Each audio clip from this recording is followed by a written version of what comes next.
Agresi militer tentara Israel ke Palestina menimbulkan banyak korban jiwa. Aksi yang dikecam oleh banyak penduduk dunia ini berbuntut pada gerakan memboikot produk-produk yang terafiliasi dengan Israel. Di Indonesia, gerakan memboikot produk Israel juga bermunculan.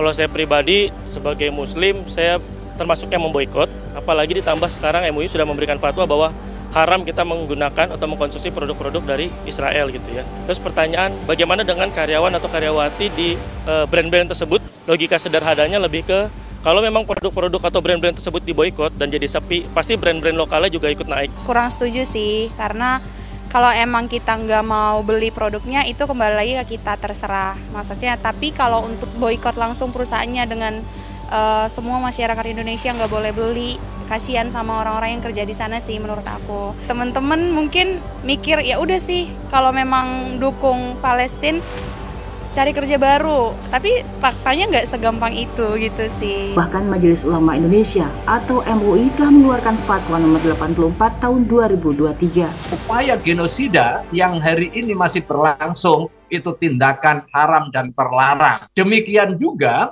bagi upaya mendukung aktivitas pihak yang memberikan bantuan baik langsung maupun tidak langsung terhadap aktivitas agresi Israel. Nah, disitulah fatwa ini menunjukkan posisi bagaimana keberpihakan kita terhadap nilai luhur kemanusiaan dan juga komitmen mewujudkan kemerdekaan bangsa Palestina. Produk-produk yang diduga terafiliasi dengan Israel banyak terdapat di Indonesia. Bahkan kampanye tidak membeli produk ini munculan di media sosial. Bila kondisi ini terjadi dalam jangka panjang, apa dampaknya ke ekonomi Indonesia? Akankah gerakan ini berbuah pada pemutusan hubungan kerja? Halo, selamat malam pemirsa. Seruan boikot terhadap produk Israel dan juga produk pro-Israel terus mengemuka di tanah air. Bagaimana kemudian gerakan ini bisa berpengaruh kepada penjualan sejumlah produk tertentu? Dan apakah memang jika produk ini ataupun gerakan ini dilanjutkan secara berkepanjangan, bagaimana dampak ke depannya? Lalu apakah seperti yang dikatakan sejumlah kalangan masyarakat, jika ini berpengaruh terhadap produksi yang terus menurun, sehingga ini akan berdampak juga kepada para pekerja, sehingga bahkan bisa berujung kepada PHK. Malam ini Indonesia Business Forum akan membahasnya bersama dengan sejumlah narasumber dengan tema boikot produk Israel. Apa efeknya? Pada malam hari ini kami sudah kehadiran dengan sejumlah narasumber. Saya akan perkenalkan satu persatu. Yang pertama ada Ketua Umum Aprindo, Bapak Roy Mandey. Selamat malam Pak Roy, boleh digunakan mic-nya? Selamat malam. Oke, selamat malam. Selanjutnya juga ada pendakwah kita, Babe Haikal Hasan. Babe Haikal, selamat malam. Selamat malam. Oke, dan juga ada ekonom kita, Bapak Peter Abdullah. Pak Peter, selamat malam. Selamat malam. Oke, Bapak-bapak kita langsung saja. Saya awali langsung ke Babe Haikal terlebih dahulu. Aksi seruan boikot produk Israel dan juga produk pro-Israel ini terus dilakukan. Bahkan tadi kita sudah lihat fatwa MUI ini sudah dikeluarkan pada tanggal 10 November. Atau ya 10 November ya, sudah merekomendasikan untuk tidak menggunakan produk Israel ataupun produk pro-Israel. Bagaimana melihat boikot yang dilakukan sejauh ini di tanah air, Babe? Pertama saya ucapkan terima kasih atas undangan ini. Untuk diketahui juga, sering saya dipanggil Ustadz ya Pak. Padahal 32 tahun saya di dunia sales dan marketing. Oh. Jadi mulai salesman tahun 90 sampai sekarang saya tetap melakukan aktivitas sales dan marketing. Jadi sudah benar di sini ya Babe ya? Undangan ini saya bilang wah ini gue banget gitu ya. Gue banget. Saya senang banget gitu ya. Oke. Begini, pertama yang saya lihat itu ya dampaknya tempat saya suka minum kopi udah sepi. Dan di pasar-pasar terus sudah mulai tergerus seperti gambar-gambar itu. Cuman yang harus kita kritisi adalah bukan dari fatwa MUI-nya. Fatwa MUI-nya baik-baik saja dong. Masa iya kita mendukung? Kalau jelas-jelas produk itu betul-betul mensupport tentara Israel. Karena tentara Israel kita tahu tidak berperi kemanusiaan, ya, membunuh dengan sesukanya. Bahkan menterinya mengatakan kita ini membunuh animal dalam Twitternya Menteri Pertahanan Israel. Sehingga dia nggak ada rasa bersalah. Percuma juga PBB memberikan gencatan senjata dan sebagainya. Ribuan korban jiwa juga sudah berjatuhan. Artinya MUI telah melakukan sebuah tindakan yang tepat, tetapi komanya ini menjadi liar di pasar. Kenapa? Oh, produk Amerika boikot, produk Amerika boikot. Tidak semua gitu loh. Tidak semua. Jadi maksud saya gini, MUI yang sudah mengeluarkan fatwa haram, kita sepakat sekalian dong dengan daftarnya, bekerja sama dengan perdagangan, bekerja sama dengan misalnya modal gitu ya, BKP. Semuanya itu mesti satu paket gitu. Jadi maksudnya MUI itu seharusnya detail saja, merinci produk-produknya apa saja yang harus Iya kan bisa diboikot. dilihat gitu loh. Kalau kita minta benar-benar serius laporannya, makanan siap saji ini berapa persen digunakan untuk itu, kan kelihatan apa namanya dari portofolionya begitu ya. Nah itu nggak ada, sehingga yang terjadi di pasar sekarang liar gitu loh. Wah ini produk cut, just ini nggak fair gitu loh. Gini ya, untuk mendapatkan satu share aja, satu pajangan aja, itu kita tuh dulu ya berjuangnya tuh luar biasa gitu loh. Untuk mendapatkan tambahan satu slot aja di pasar retail, kita tuh nunggunya tuh berbulan-bulan gitu loh. Sampai dulu saya cerita sedikit, dulu kita perang di serangga gitu ya. Itu kita tungguin gitu loh. Begitu kompetitor pasang kita copot, kita pasang lagi. Nah perjuangan itu sekarang itu cuma 1 hari beres dengan isu ini produk Yahudi, gitu loh. Ya. Jadi hati-hati di sini. Oke, jadi harus berhati-hati dan sepertinya MUI juga harus merinci secara jelas. Saya langsung ke Pak Roy, betulkah itu sudah terjadi ada persepsi liar ya, jadi ada produk-produk yang disasar yang seharusnya dirinci oleh MUI sesuai dengan fatwanya harusnya produknya seperti apa. Sudah ada produk-produk seperti itu? Ya, terima kasih. Kalau kami dari sisi pelaku usaha itu lebih condong untuk yang pertama kami ada berikan statement juga bahwa kami tentunya mengapresiasi pemerintah yang saat ini sedang mendukung perdamaian dan juga misi kemanusiaan yang berjalan. Itu kita sependapat karena kita semua tentu tidak ada yang mau kejadian ini dan kita berharap cepat selesai. Kemudian yang kedua yang kami mau sampaikan adalah bahwa di sini ada hak konsumen ya untuk memilih produk, kemudian juga mengkonsumsi produk yang biasa dipakai, biasa dipergunakan untuk ya mohon maaf keluarga misalnya bayinya, anaknya, cucunya, mertuanya ya. Itu udah ada produk-produk yang memang sekarang dikonsumsi. Dan produk itu sebenarnya produk pro-Israel ataupun produk-produk yang lainnya? Nah, berkaitan pro-Israel dan sebagainya kan kami nggak mau menyentuh ke sana karena yang tadi saya setuju dengan Pak Haikal katakan ya kalau untuk urusan fatwa itu kan memang ada komunitas, ada organisasinya yang sudah melakukan ya kita negara demokrasi menghormati. Tetapi kembali lagi ini kita bicara hak konsumen untuk bisa mendapatkan produk untuk keluarganya. Nah ketika tidak bisa mendapatkan produk mereka mau mencari kemana atau bagaimana caranya. Kemudian yang ketiga kita berharap ya pemerintah harus cepat turun, cepat memberikan tanggapan, memberikan bagaimana cara membalance ini ya. Karena ketika produk-produk itu tidak bisa disalurkan, bukan di retail yang terkena, justru di produsennya. Di sektor hulu, retail ini kan kita nggak pernah memproduksi barang. Kita hanya menjualkan saja. Tapi yang produksinya ini terjadi penurunan ya, nggak? Pasti. Karena begitu pengurangan pembelian yang biasa dibelanjakan, kemudian sekarang berkurang, pasti produktivitas retail turun. Dan otomatis juga dengan pengurangan itu akan berdampak pasokannya juga akan turun. Nah pasokan turun, kita mau menjual yang juga sudah berkurang pasti nilainya. Jadi ini kita lebih mengarah kepada bagaimana supaya ini bisa kondusif, ya, tetapi juga semangat kemanusiaan dan perdamaian itu yang kita sama-sama dukung. Penurunannya sejauh ini sudah sampai mana? Sudah pada tahap membahayakan kah? Ya saat ini kita bicara baru lebih kurang kan ini masih dalam jangkauan 1 minggu 10 hari ya, 7-10 hari ini ya. Viral kemudian berkembang kemana berita-berita viral ini.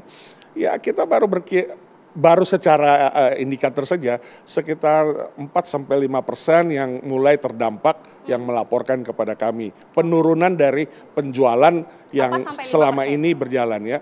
Dan ini tentunya mengurangi kontribusi konsumsi rumah tangga. Karena ekonomi kita itu dikontribusi oleh konsumsi rumah tangga 51,8% oleh konsumsi rumah tangga. Nah jadi faktor ekonomi ini tentunya menjadi hal yang prioritas bagi pemerintah kita. Dan kita berharap ini pemerintah harus hadir. Bagaimana kementerian lembaga yang terkait supaya dapat membalance Artinya misi kemanusiaan itu bisa dijalankan dan misi perdamaian tetap dimaksimalkan. Oke, baik. Saya sekarang ke Pak Peter. Tadi kalau data yang dikemukakan oleh Pak Roy Mande, jadi ini memang sudah terjadi penurunan sekitar 4-5% untuk konsumsi. Ini kan sebenarnya hal yang harus diantisipasi juga. Di satu sisi, misi kemanusiaan ini juga tetap harus dijalankan. Prediksinya melihatnya bagaimana?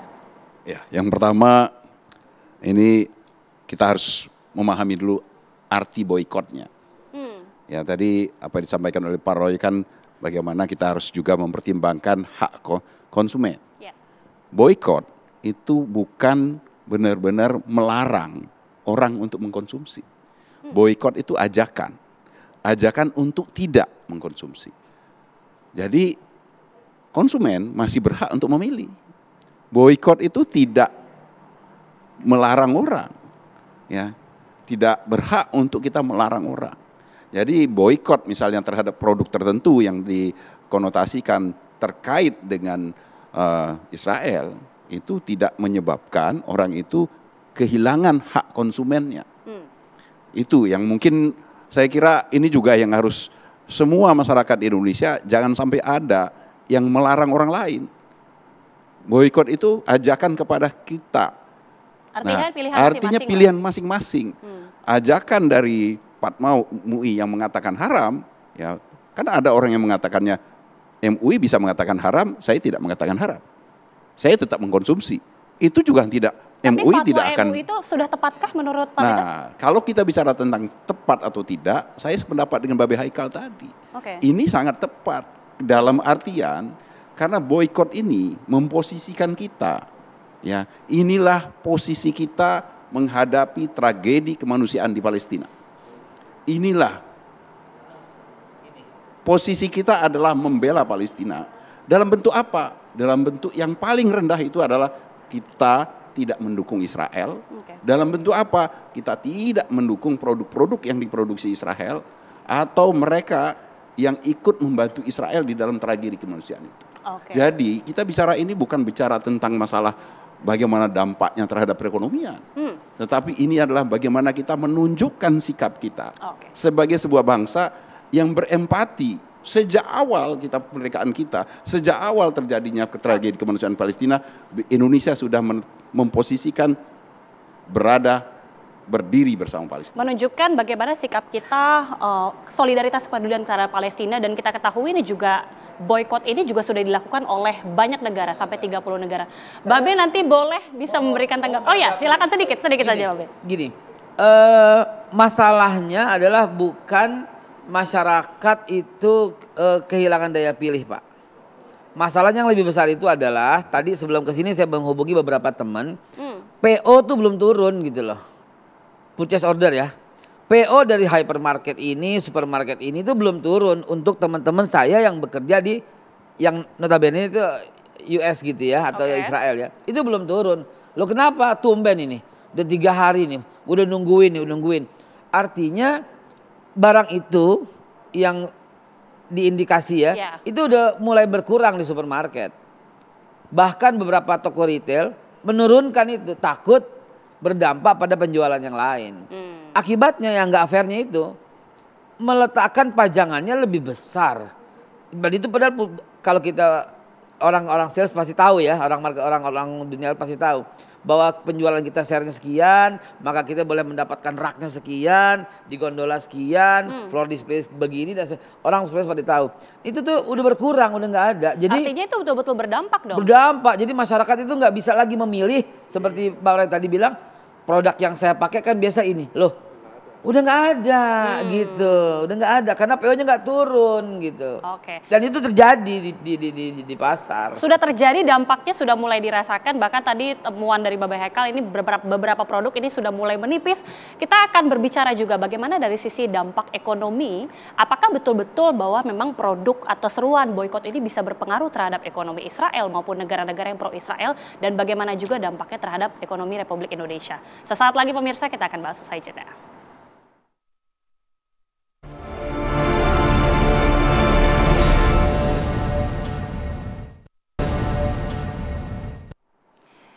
Ya, kurang lebih sudah ada 30 negara yang sudah melakukan seruan boikot terhadap produk Israel dan juga produk pro-Israel. Lantas bagaimana dampaknya terhadap ekonomi Israel dan juga negara-negara yang mendukung? Kita tanyakan kepada Pak Peter. Pak Peter, dampak ekonominya sendiri kalau kita lihat dari di Indonesia, kalau kata Babe ini sudah ada produk-produk yang sudah mulai menipis. Tapi dampaknya terhadap ekonomi Israel melihat begitu? Ya, kalau kita bicara dampak, pasti dampak negatifnya kepada kita pasti ada. Ya, karena mungkin Pak Roy tadi sudah menyampaikan, ya, ini akan berujung kepada terganggunya produksi, terganggunya rantai pasok, ya, dan itu ujung-ujungnya bisa mengakibatkan adanya pemutusan hubungan kerja, PHK di beberapa tempat-tempat produksi. Ini adalah sebuah konsekuensi pengorbanan yang pasti kita rasakan, dan juga hak konsumen tadi yang disampaikan. Kalau sampai seandainya produk-produk tertentu itu hilang di pasaran padahal itu dibutuhkan. Tapi sekali lagi ini ya, saya sampaikan, inilah pengorbanan yang harus kita lakukan. Saya kira mungkin kalau kita tanya mungkin yang bersangkutan pun yang terganggu mungkin kena PHK ataupun yang terganggu apa itu konsumsinya akibat boikot ini. Kalau kita bandingkan dengan apa yang sekarang ini terjadi di Palestina, pengorbanan kita itu nggak ada apa-apanya. Dan inilah adalah bentuk bagaimana kita menyatakan keberpihakan kita. Jadi kalau kita bicara tentang dampak, tentu ada dampak negatifnya. Tapi ini kan adalah upaya untuk kita menyampaikan kepada dunia bahwasanya kita berdiri bersama Palestina.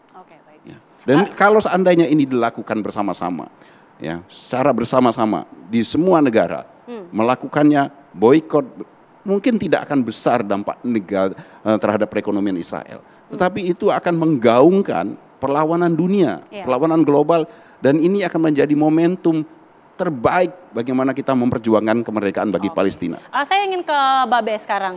Ini kan sepertinya seruan boikot dilakukan beberapa waktu terakhir ya, di saat memang ada seruan gempuran dari Israel bombardir kepada Gaza, Palestina. Tapi naik turun kalau kita ketahui, jangan-jangan nanti setelah ini sudah mereda akan turun lagi. Ini dampak berkepanjangannya gimana ngelihatnya?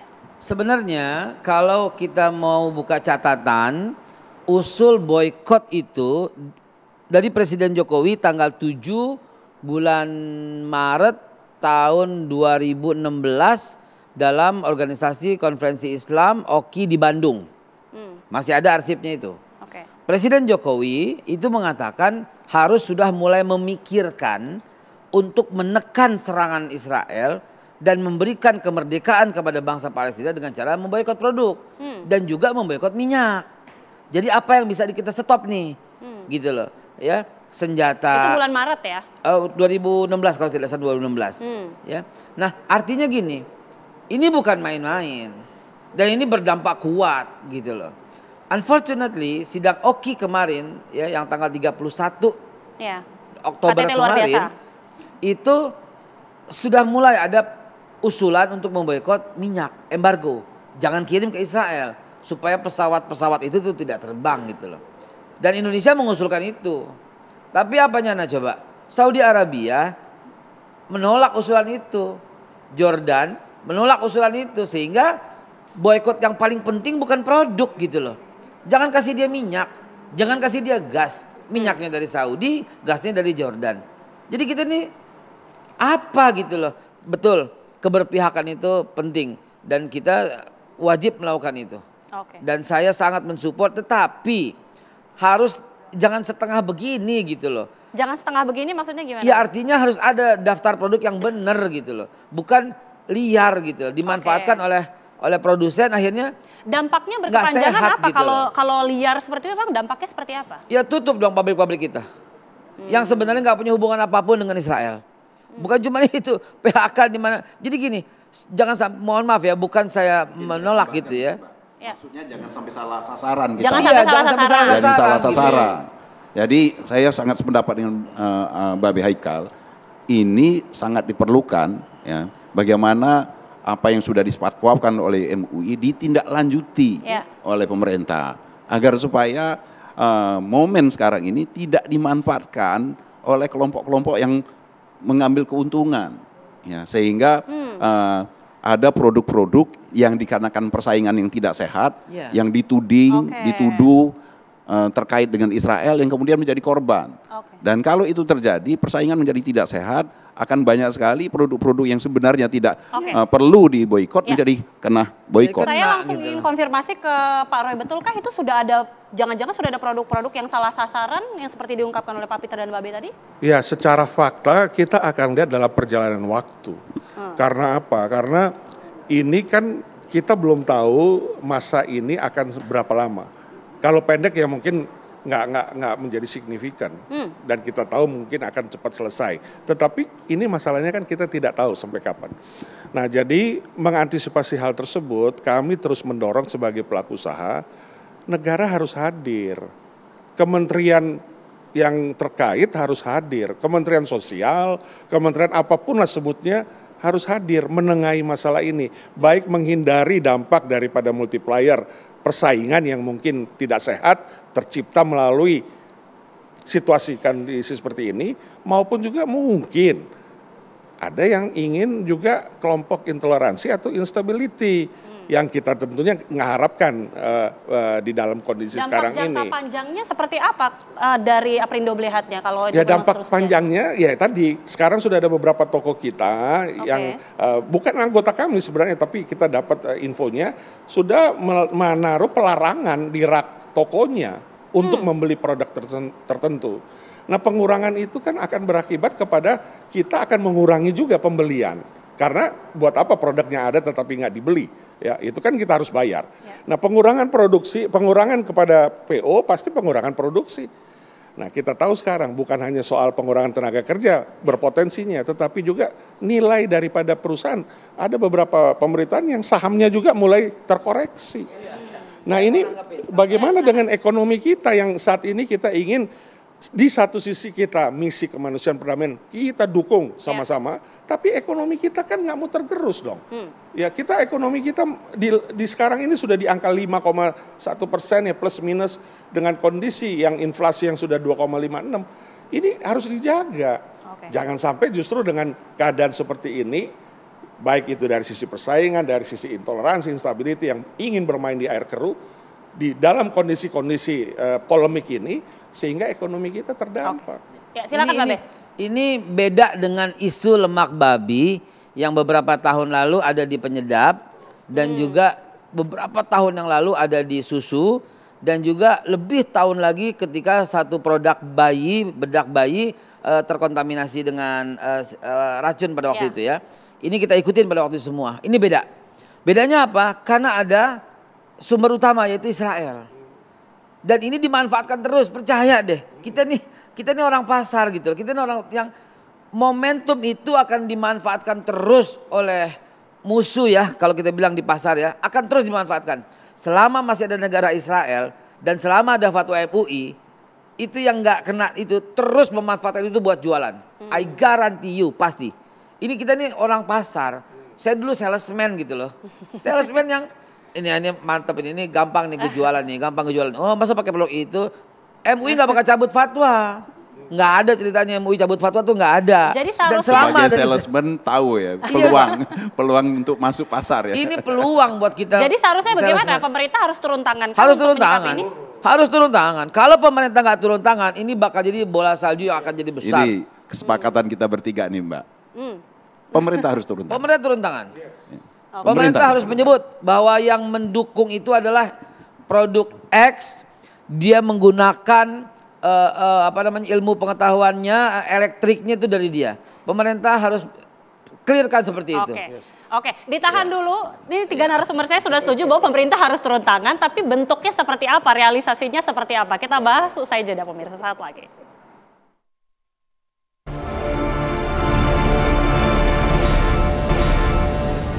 Ya setidaknya apa yang perlu dikurangi saya kurangin seperti itu. Siapa tahu dengan boykot ini kedepannya itu nanti ada perubahan atau ada gencatan senjata mungkin. Kita cukup menjaga tuh produk-produk apa yang kita beli. Kalau memang produk tersebut memang berafiliasi dengan Israel, kita sekarang sudah nggak beli. Kalau kita membeli produk-produk yang berafiliasi mereka, kita tuh kayak seperti menyumbang peluru untuk mereka. Itu kembali ke orang-orangnya, cuman saya memang kurang setuju karena itu kembali juga karena di Indonesia ini banyak perusahaan, sementara yang bekerja juga orang-orang Indonesia. Kalau misalnya nanti mereka di PHK itu. Ya, itu tadi kita sudah dengar bagaimana tanggapan dari masyarakat, tapi kembali lagi bagaimana harusnya peran dari pemerintah supaya tidak menutup mata dari isu ini. Saya boleh minta tanggapan dari Pak Peter terlebih dahulu. Ya, ini tadi kita ngobrol-ngobrol Babe Haikal, saya sangat sependapat. Ini jangan sampai dimanfaatkan oleh pihak-pihak yang tidak bertanggung jawab. Ya. Jadi fatwa MUI harus diikuti dengan mengeluarkan list, dan itu saya kira bukan MUI yang mengeluarkan, menindaklanjuti, tapi adalah pemerintah, di mana pemerintah benar-benar di dalam mengeluarkan list yang akan diboikot itu benar-benar didasarkan kepada hasil riset yang menunjukkan bagaimana produk tersebut memang terkoneksi, terhubung dengan aktivitas anti kemanusiaan yang ada di Jadi seruan Palestina. boikot itu juga seharusnya disuarakan oleh pemerintah juga secara detail begitu. Kan pemerintah sebenarnya si boikot sudah disampaikan Babe Haikal, Presiden Jokowi sudah menyuarakan itu jauh hari sebelumnya. Jadi sekarang ini adalah perwujudan bagaimana pemerintah membela Palestina, tidak hanya di forum internasional tetapi juga di dalam negeri, di dalam bentuk boikot yang boikotnya itu teralamatkan dengan jelas. Bukan tidak jelas, ya, dengan hanya menyampaikan boikot dan kemudian produk-produknya tidak diketahui yang mana, sehingga kemudian masyarakat menduga-duga saya akan memboikot yang mana, dan itu kemudian dimanfaatkan oleh sekelompok orang untuk memunculkan list daftar yang sebenarnya mungkin tidak terkait dengan Palestina, tetapi lebih kepada dalam upaya memanfaatkannya untuk kepentingan persaingan yang tidak sehat. Ini pemerintah harus tegas. Tapi ketika langkah ini dilakukan, saya mungkin ke Pak Roy, karena ini berdampak juga terhadap perusahaan-perusahaan yang kemudian akhirnya produksinya menurun, berdampak juga kepada pekerja-pekerja Indonesia yang berada di perusahaan-perusahaan itu. Jangka menengah panjang pasti, karena ini sederhana saja, penurunan produksi pasti penurunan juga, harus pengurangan juga tenaga yang memproduksi. Berarti sederhana. Berdampak pada PHK, jangan-jangan sederhana, ya PHK, pengurangan tenaga kerja, penggerusan saham, investor lari, ya mengambil lagi dananya dan lain sebagainya. Itu sesuatu hal yang keniscayaan. Haruskah pemerintah melakukan sesuatu untuk mengantisipasi itu? Nah, ini yang kami sayangkan pada pemberitaan yang kita sudah ketahui, bahwa ada pernyataan yang mengatakan bahwa pemerintah yang ngomong ini, silakan memboikot. Dampaknya juga nggak jelas kan, seolah-olah kayak seperti melempar permasalahan ini, silakan mau terjadilah, kalian punya urusan. Ini negara sedang memajukan istilah yang saat ini sangat populer, nawacita. Negara harus hadir di rakyatnya, harus hadir di pelaku usaha, harus hadir di segala sektor, industri, bidang dan lain sebagainya. Nah, kalau pernyataan itu apa memang nggak mau diurusin sehingga mengatakan sederhana begitu? Saya setuju tadi Pak Peter, Babe Haikal bilang, korelasi mengobservasi terhadap produk-produk yang memang jelas-jelas terafiliasi atau memberikan dukungan dan sebagainya, itu harus pemerintah dong. Ya, sehingga itu memang betul-betul hasil observasi, bukan hasil sosial media yang di follow up atau yang di follow, yang dibagi, dikirim dan lain sebagainya. Kemudian terciptalah opini publik, dan itu yang tadi dikatakan Pak Peter, akhirnya persaingan yang bermain atau kelompok instability, intoleransi yang bermain. Tapi jika kita bicara realisasi, jika betul nanti produk-produk ini diboikot dan juga akhirnya tidak ada, siapkah memang dari industri kita untuk menggantikan produk-produk tersebut sebagai produk substitusi nanti? Ya, dalam waktu singkat menengah ini nggak mungkin langsung tergantikan, karena itu kebiasaan konsumen untuk berbelanja, memakai dan mengkonsumsi barang. Ya. Nah, tadi saya mau tambahkan yang mengenai apa yang pemerintah bisa lakukan. Kan kita bisa melakukan, misalnya ada kementerian yang terkait itu menggerakkan untuk kita membawa barang natura misalnya untuk dikirim ke sana. Atau misalnya kalau yang memiliki kemampuan dengan tangible, dengan cash untuk membantu pengobatan ke sana dan lain sebagainya. Itu kan bisa didirigenisasi. Ya.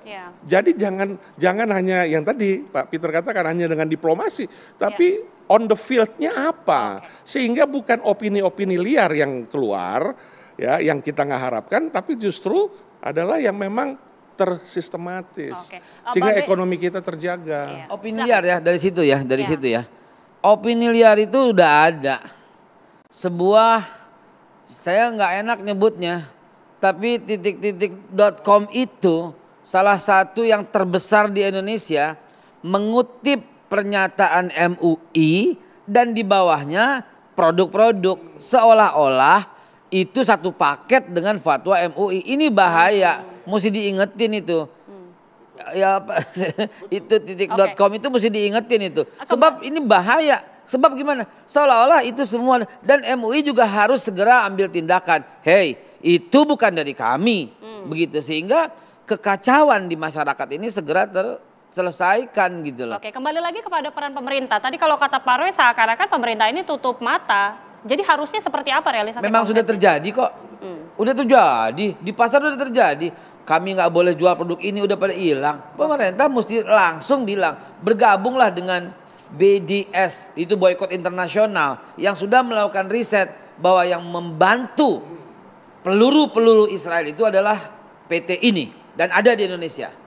Itu gitu loh. Kalau perlu PHK nggak apa-apa, berhenti nggak apa-apa, dan jangan ada lagi di Indonesia. Karena kita nggak mau menyumbang peluru, itu jelas. Ada lagi PT titik-titik yang dia digunakan untuk media komunikasi yang dipakai di tentara itu. Itu perusahaan itu ada di Indonesia. Itu jelas gitu loh. Jadi pemerintah bilang aja begitu. Kalau Menteri Tenaga Kerja sempat menyebut juga, jangan sampai seruan boykot ini jadi berpengaruh terhadap pekerja-pekerja yang kemudian bekerja di perusahaan-perusahaan tersebut, Pak B. Justru itu tempat di mana peran pemerintah yang kita harapkan. Jadi kalau kita itu ingin mengatakan boykot, ya, maka pemerintah harus benar-benar mempersiapkan konsekuensi dari boykot itu. Jadi kalau kita bicara tentang boykot, pasti akan terjadi penurunan produksi, akan terjadi ujung-ujungnya akan PHK. Inilah yang harus pemerintah itu ikut andil di sana, mempersiapkan.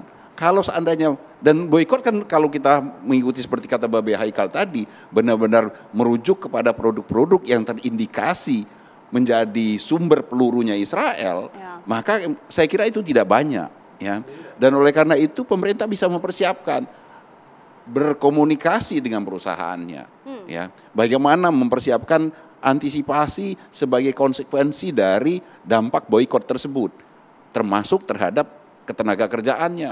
Apabila boykot itu akan berlangsung lebih lama dan kemudian berdampak berujung kepada PHK, apa yang bisa disiapkan oleh pemerintah membantu mereka yang terkena PHK?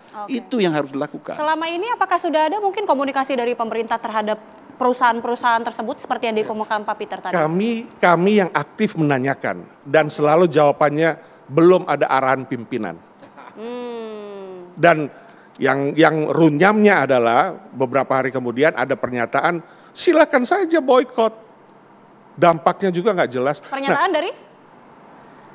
Ya saya bisa dari bicara pemerintah, dari pemerintah yang tadinya dirjennya eselon 1-2-nya belum ada arahan pimpinan, tapi pimpinannya tiba-tiba doorstop menyatakan silakan saja boykot. Nah ini kan bukan pembelajaran buat rakyat kita, maksudnya buat Pak masyarakat Menteri, konsumen kita. Pak Menteri, Pak Peter, betul. Dan ini kelasnya Pak Menteri, pembantu Presiden. Dan tadi Pak Haikal katakan, Pak Jokowi sudah katakan ini kan sudah lama. Nah mestinya diinterpretasi dong sama pembantu-pembantu Presiden. Seharusnya yang bertanggung jawab spesifik Kementerian Perdagangan, begitu? Ya, ini kita bicara perdagangan yang akan terkena lebih dulu. Ya berarti harus perdagangan dong. Ya, kemudian yang kaitan tadi bagaimana aksi-aksi supaya kita toleransi terhadap simpati terhadap misi perdamaian, misi kemanusiaan, Kementerian Sosial dong. Ya banyak lembaga lain yang nggak perlu disebutkan lagi. Ayo bergerak dong, jangan hanya melihat atau juga menyaksikan kami seperti ini bersuara kemudian nggak melakukan apa-apa. Ya, kalau dulu ada nyanyian kisera-kisera ya, yang terjadilah. Di mana nawacita kita? Ya. Pak Jokowi mengatakan itu di depan 67 negara oke. Artinya yuk rame-rame gitu loh. Yuk rame-rame, dan sehingga ini bisa menekan Israel. Cuman kalau saya pengen ambil satu kalimat bijak gitu ya. Seharusnya baik Pak Menteri maupun MUI mau semuanya rame-rame dari presiden sampai yang paling bawah, sederhana bicaranya. Gunakanlah produk-produk asli Indonesia. Itu lebih enak gitu, lebih wise gitu loh. Lebih meningkatkan harkat martabat.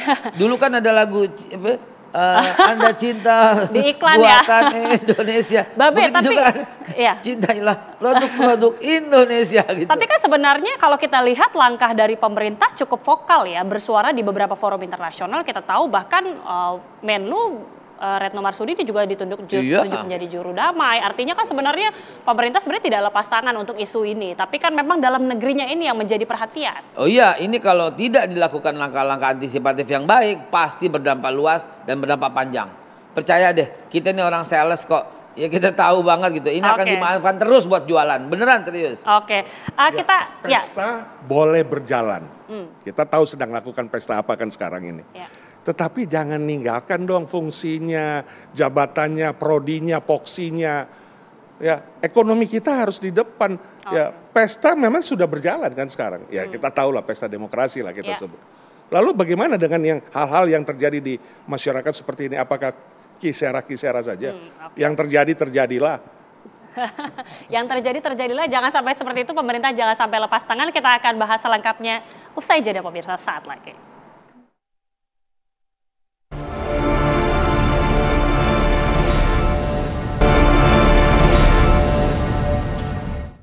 Ya, gerakan boykot produk ini juga dilakukan tentunya sebagai wujud solidaritas kita kepada saudara-saudara di Gaza Palestina. Pak Peter, langkah apa yang harus semakin dilakukan ke depannya?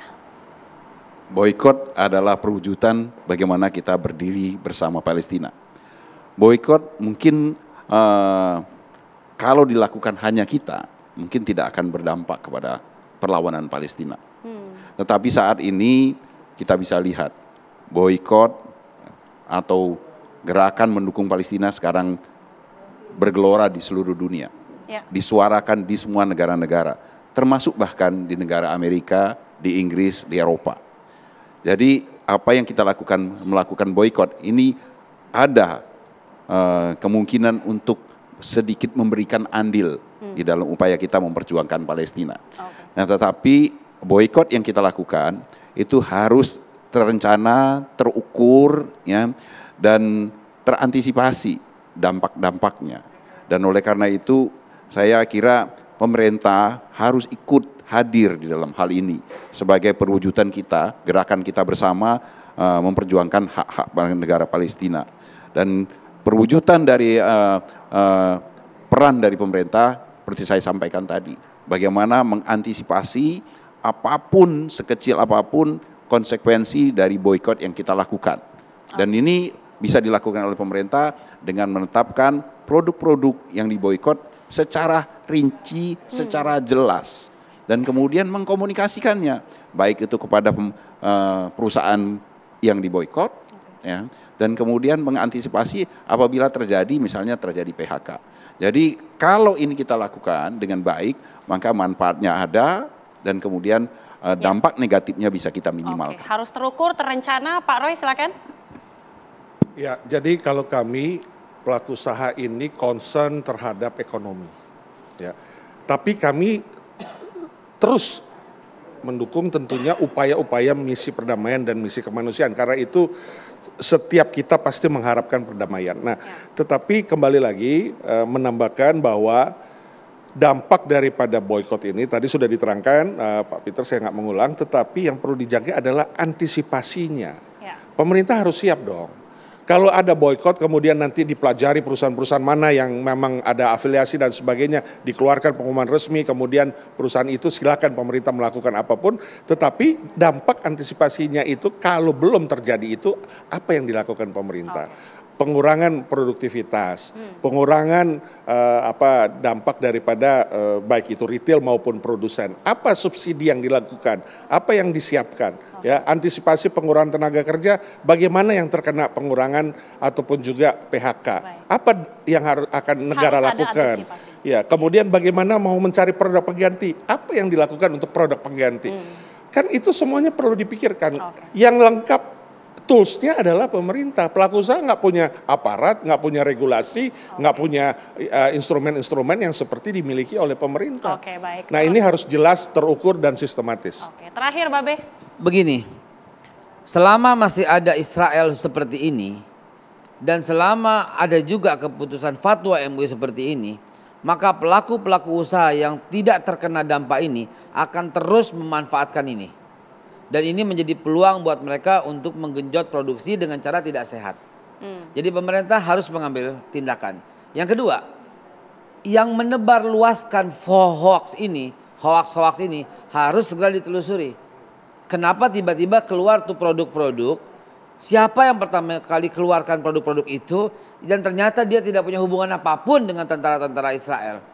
Pantas untuk dituntut sehingga ada efek jera. Kalau ini terjadi, maka orang tuh akan hati-hati. Berapa pasti bapak-bapak dan pemirsa TV One itu udah dapat di WhatsApp-nya mereka. Daftar-daftar produk itu semua. Nah, kalau ini terus terjadi bagaimana gitu loh. Siapa yang menebarkan itu? Dan tadi kita juga udah menghubungi MUI. MUI tidak pernah mengeluarkan daftar produk.